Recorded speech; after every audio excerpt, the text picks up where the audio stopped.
Hey everyone, finished watching the next VR Troopers episode, The Negative Factor. I really think this should have been called The Negative Zone. What's Negative Factor? Whatever. Doom Master poses as a construction worker and shoots JB and Caitlin with something that traps them in the negative zone. They're invisible and intangible. Ryan's at the dojo. Professor Hart contacts Ryan to tell him JB and Caitlin have disappeared from reality.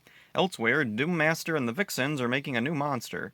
Caitlin and JB go to the newspaper and try to get someone's attention, but it doesn't work. They go to the lab and Jeb can see them, but he gets spooked and faints thinking they're ghosts. Professor Hart locates Caitlin's car and Ryan goes to check it out. JB and Caitlin follow him. Ryan runs into Skuggs and then Doom Master and then the new monster Scissor Fist.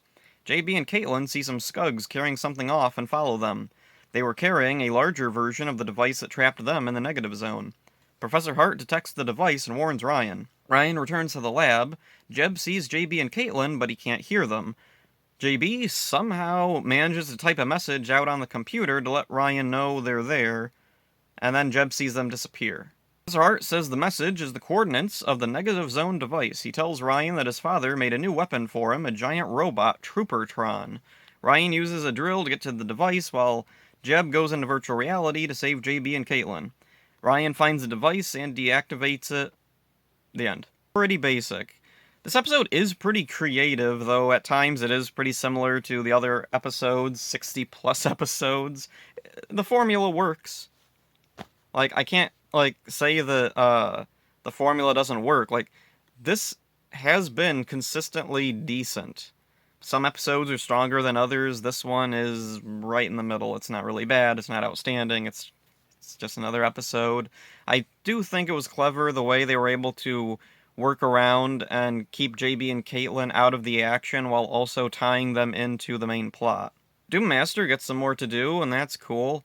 The Scissor Fist monster isn't too memorable. The Season 1 monsters weren't too memorable either, but some of them at least had familiarity if they hung around Grimlord's base like enough. Scissor Fist has a cool look. I would have liked to see more of them.